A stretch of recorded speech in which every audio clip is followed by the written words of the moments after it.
everyone! I hope you enjoyed that little performance of Rose Etude number 7.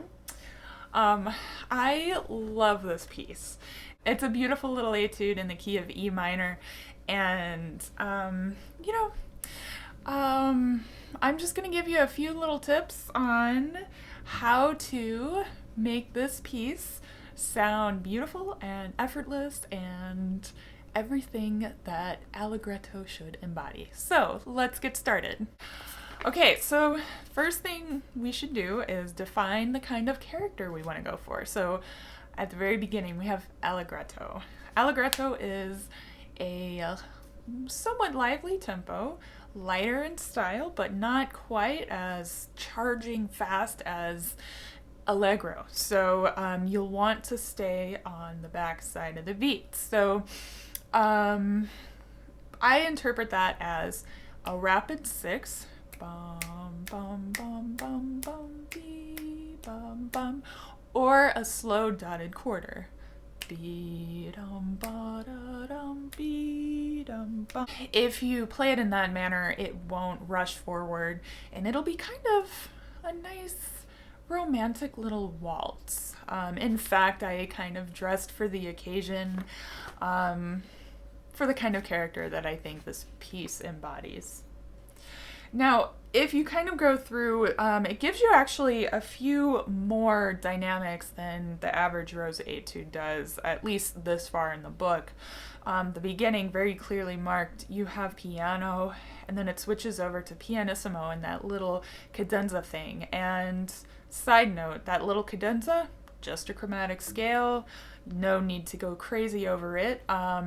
I like to imagine that as just being kind of like a little bit of a shadow of what has come to pass or something like that. So I like to play it a bit more with a covered sound and a bit more gentle. So if you have trouble not sounding airy in softer dynamics, just make sure you're really utilizing your core.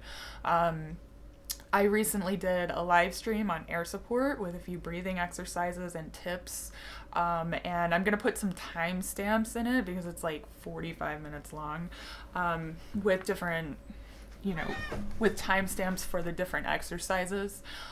So you could check that out and see if any of those work for you.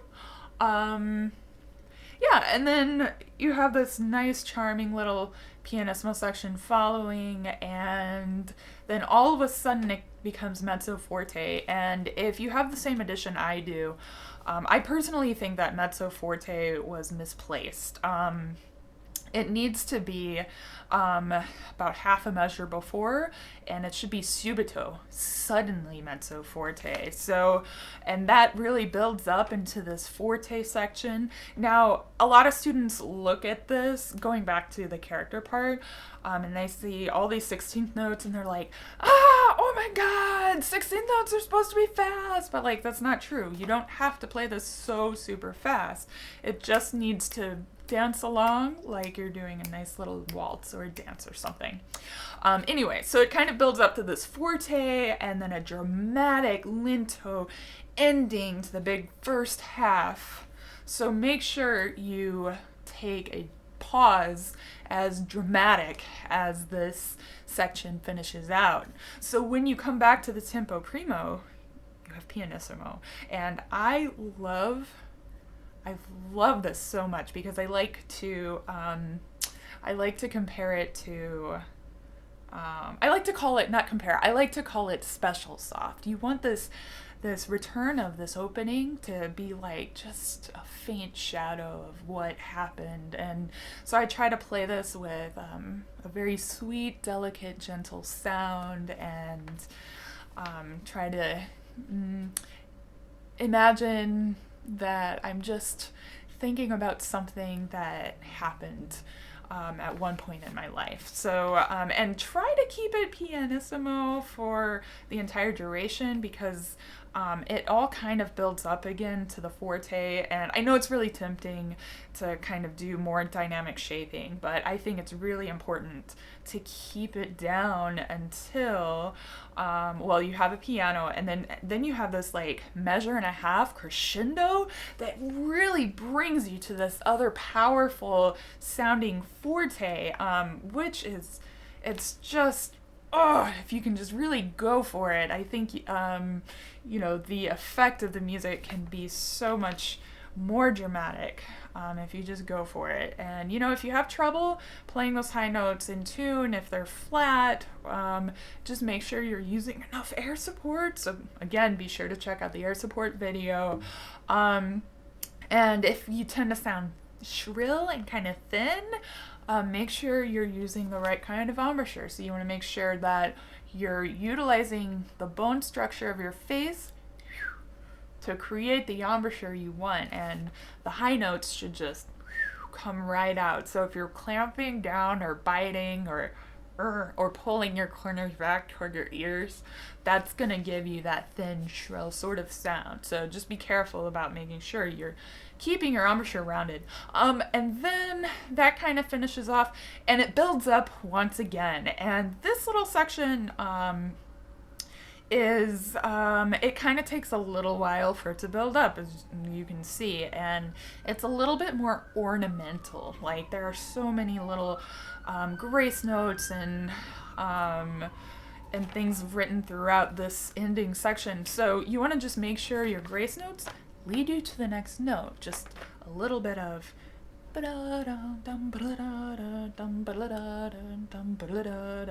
so if you make your grace notes part of your phrase, and this is actually the section where I imagine it to be the most in character to Allegretto. It just sounds light and flowery. So if you make your grace notes part of this lighter character and phrasing style, it'll be a much more effective. Now the last line and a half here, you really, again, just have to go for it and really build up. Don't chop off any of the notes. Don't play any of them staccato. They should all be very, very legato, articulated as appropriate, but it could really kind of interrupt the flow of your phrase if you chop off your air or clip anything with your tongue in between notes and things. So make sure you're just charging forward, because at the very end, it all just builds up to this final statement of forte, and then a beautiful little piano echo at the last measure, which I just love. But it's actually, in my opinion, kind of evil that he put it, you know, a piano final statement at the very end in that register, because by the time you get to the end, your face hurts, your core is like dead, and you're like, oh my god, I just want it to be over. But you really have to try to keep it together and make sure you're really supporting your air in that range, because it can be so much more effective if you make that piano sound just delicate and effortless and just like a puff of air going away. Now, technically speaking, you have a lot of opportunities in here to utilize the fork fingering for F, and a few where you actually don't. For example, in the fourth measure, I actually flip between the E sharp and the F sharp, because it gives me a better point of leverage to go down to the B natural. I kind of hate it when people just think they can slide from that fork fingering F sharp down to another note. So I flip right there. But, you know, you have other opportunities, like in the third line where you have that, what is that, little chromatic scale coming down. You want to use your fork fingering for the F sharp, which, again, so instead of doing the middle finger, you want to use this one here. Not only does it sound better and make the sound go smoother from one note to another, but it also gives you a better legato sound going from one note to the next.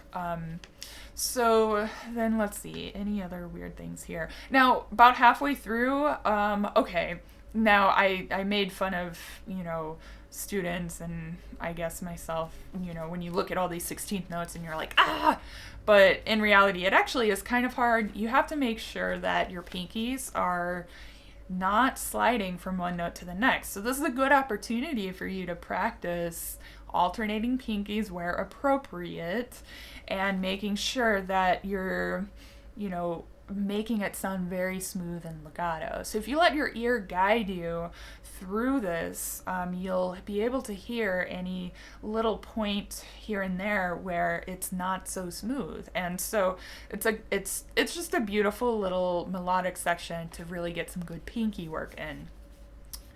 Now, I already talked about the grace notes, making sure they're part of the phrase.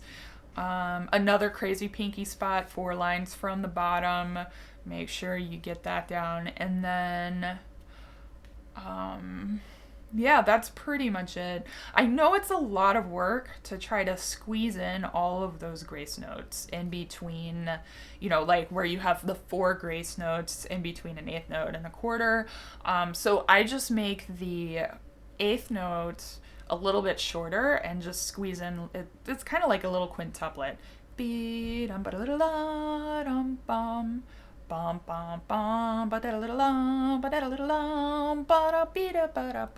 Also, if you're subdividing 8th notes, it becomes much easier to place those grace notes because you know where the next downbeat is going to be. So I recommend practicing this slowly with your metronome so your brain can kind of absorb how all of this fits in relation to the 8th note subdivision.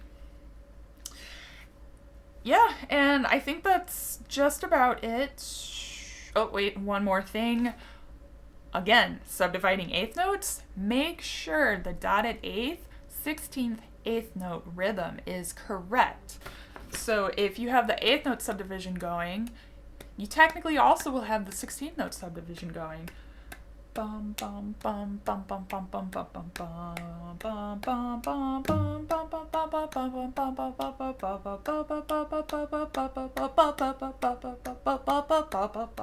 bum bum.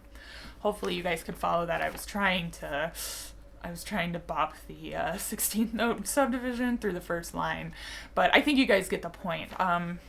You know, all of this phrasing, all of this musicality, everything oozing out, it really doesn't do you any good if you can't count. So make sure that you get that subdivision kind of drilled into your head going through.